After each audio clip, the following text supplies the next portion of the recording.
गुजरात में पश्चिम समुद्री तट जो है उस स्थान का नाम है सौराष्ट्र। क्या नाम है? सौराष्ट्र। शिव महापुराण में वर्णन आता है कि प्राचीन काल की बात है, दक्ष प्रजापति ने अपनी 27 बेटियों का विवाह अत्रि ऋषि के सुपुत्र चंद्रमा के साथ कर दिया। प्राचीन काल में एक एक व्यक्ति कई कई विवाह कर लेते थे। तो 27 पत्नियां किसकी? चंद्रमा की, जिनको हम लोग 27 नक्षत्रों के नाम से जानते हैं। भारतीय ज्योतिष शास्त्र में कितने नक्षत्र हैं? 27। वैसे तो 28 हैं, लेकिन अभिजित मुहूर्त को नक्षत्रों की गणना में नहीं रखा गया है। बाकी सब नक्षत्र कोई 25 घंटा होता है, कोई 26 घंटा, कोई 24 घंटा, लेकिन अभिजित मुहूर्त भर आता है, वो अधिक समय तक नहीं रहता। कब आता है? जब नवरात्रि का पर्व आता है, कलश स्थापन के समय आ गया।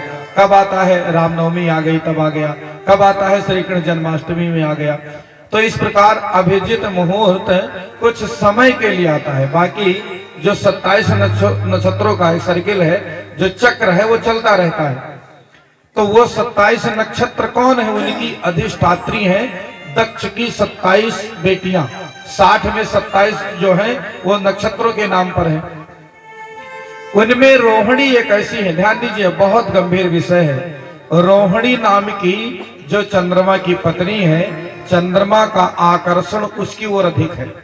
तो चंद्रमा ने अपनी बाकी शेष पत्नियों का आदर नहीं किया। वह सब रोती बिलखती चली गई अपने पिता के घर। बाप से शिकायत कर दी। तो महाराज, जहां नारी रोएगी वहां दारिद्र और दुर्भाग्य का उदय होगा ही। उनके ससुर ने आकर के चंद्रमा को समझाया, कहा बेटा, घर में नारी का तिरस्कार ठीक नहीं है। अगर नारी रोएगी तो पुरुष का सौभाग्य कभी उदित नहीं होगा। इसलिए अपनी पत्नी का तिरस्कार अपमान मत कर, समझा के चले गए। कौन? दक्ष प्रजापति। चंद्रमा ने झूठे सिर भी हिला दिया। ठीक है ससुर जी, अब आपकी बात का मैं पालन करूंगा। समय बीता, लेकिन चंद्रमा के बिगड़ी आदतों में सुधार ना हुआ। पत्नियों का फिर भी अपमान ही हुआ। दोबारा जाकर के उनने अपने बाप से फिर शिकायत कर दी, अपने पिता की।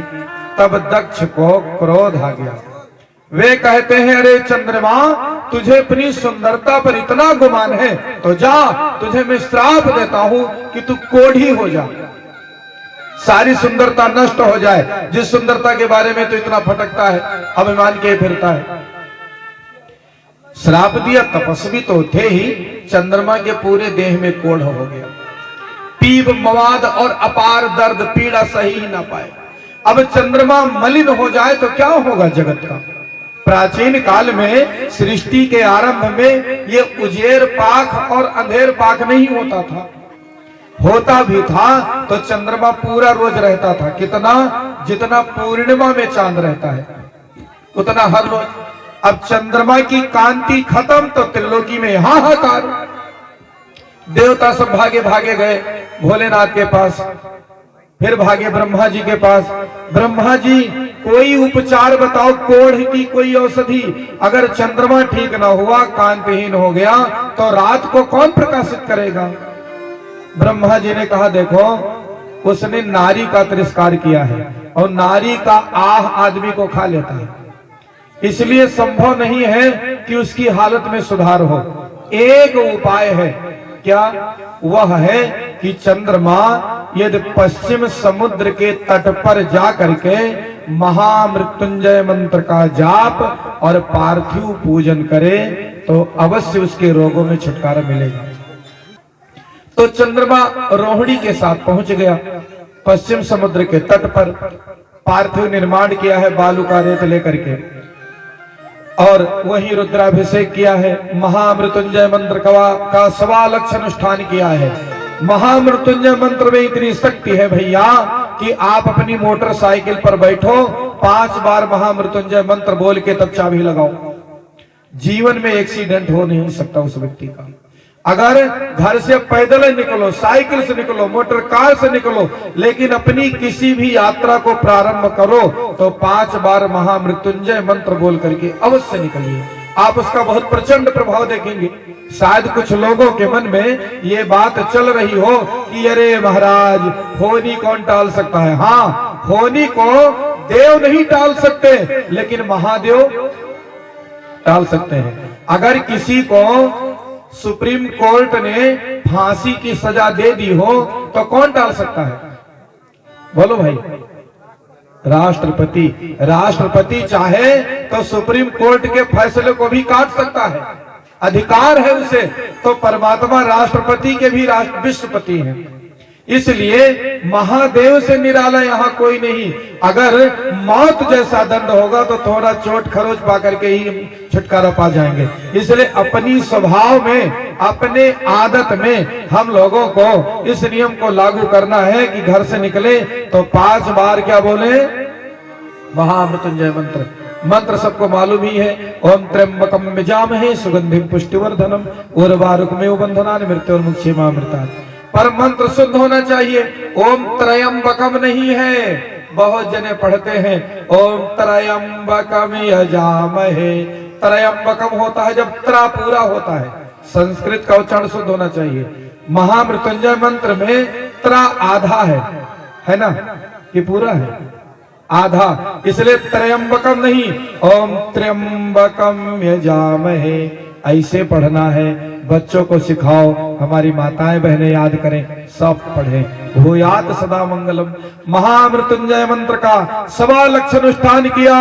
पार्थिव पूजन, रुद्राभिषेक। भगवान सदाशिव सौराष्ट्र के समुद्री तट पर चंद्रमा के समक्ष प्रकट हो गए। बोले शंकर भगवान की। चंद्रमा रोने लगा, बाबा हमारे पूरे देह में फोड़े पीप मवाद बहुत कष्ट दे रहे हैं, कांतिहीन हो गया हूँ, मेरी काया तरुण कर दो। शिव जी कहते हैं, चंद्रमा तुमने अपनी सुंदरता पर गुमान किया है।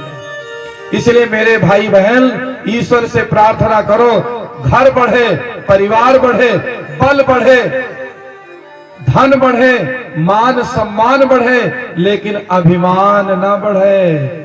नहीं तो अभिमान बढ़ा था किसका? कंस का। अभिमान बढ़ा था किसका? रावण का। अभिमान किसका बढ़ा था? अंग्रेजों का।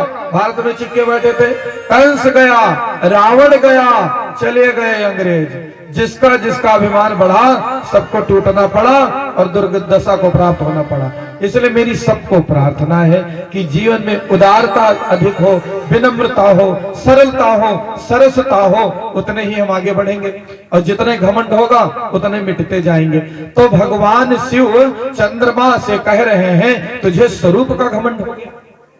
अब बताओ, अगर कोई नर नारी सुंदर है तो उसमें किसकी विशेषता है? अगर कोई मूर्ति सुंदर है तो मूर्ति की विशेषता है कि मूर्तिकार की? बोलो भाई। अगर कोई मूर्ति बहुत सुंदर बनी है तो मूर्ति की विशेषता है कि मूर्तिकार की? अगर कोई चित्र सुंदर बना है तो चित्र की विशेषता है कि चित्रकार की? चित्रकार की। इसलिए हम लोग भी किसी चित्रकार के चित्र ही तो हैं, किसी मूर्तिकार के मूर्ति ही तो हैं। अपना नाक मुंह हम लोगों ने थोड़ी बनाया है। इसलिए किसी नर नारी को अपनी सुंदरता का घमंड नहीं करना चाहिए। धन्यवाद दो परमात्मा को। हे भगवान, आपको धन्यवाद है जो हमको आपने अच्छा बनाया। इसलिए तारीफ बनने वाली की नहीं है, तारीफ है बनाने वाले की। तारीफ करूं क्या उसकी जिसने तुम्हें बनाया। तो बनाने वाले की तारीफ है भैया। चंद्रमा को गुमान था, शिव जी कहते तुमने सुंदरता का घमंड किया, इसलिए बेटा अब पहले जैसी सुंदरता नहीं मिलेगी तुमको। ये जो तुम्हारे फोड़े मवाद हैं ये सब खत्म हो जाएंगे, दर्द भी खत्म हो जाएगा, लेकिन तुम्हारी चमक पहले जैसी नहीं रहेगी। अब अंधेर पाख में तुम्हारी चमक धीरे धीरे घटेगी। अमावस्या को पूरे गायब, फिनिश। और जब शुक्ल पक्ष आवे तब धीरे धीरे बढ़ते बढ़ते बढ़ते बढ़ते पूर्णिमा को पूरी चमक आ जाएगी। सब देवता दौड़ के आ गए, भोले बाबा प्रकट हो गए, प्रणाम किया। चंद्रमा को भगवान सदाशिव ने आशीर्वाद दिया। देवताओं ने तुरंत ही एक गड्ढा खोद दिया और उसका नाम रखा क्या? सोमकुंड। सबने प्रार्थना की, भोले बाबा अब आप प्रकट हुए हो तो अपना अंश यहाँ छोड़ जाओ, ताकि कलिकाल में प्राणी इस स्थान का दर्शन कर अपने जीवन को अच्छा बना सके। भगवान सदाशिव वही ज्योतिर्लिंग के रूप में विराजमान हो गए। चंद्रमा का एक नाम सोम है। क्या नाम है? इसलिए भगवान सदाशिव का नाम वहां पड़ गया सोमनाथ। बोलिए सोमनाथ भगवान की। शिव के 12 ज्योतिर्लिंग में पहला ज्योतिर्लिंग कौन सा है? सोमनाथ। सौराष्ट्रे सोमनाथम चा, सौराष्ट्र में सोमनाथ भगवान। देवताओं ने कहा बाबा कुंड में जल भर दो। भोले बाबा ने जल भर दिया, उस कुंड का नाम पड़ गया सोम कुंड। शिव महापुराण में लिखा है, किसी को कोढ़ हो जाए, दवाई कराने पर भी न ठीक होए तो चला जाए सोमनाथ, 6 महीना रह जाए, महामृत्युंजय मंत्र का जाप करे और रोज सोम कुंड में स्नान करे, वहां से सुंदर कांतिवान होकर आएगा। ऐसी महिमा है भगवान सदाशिव की। आइए आज की झांकी का दर्शन करें।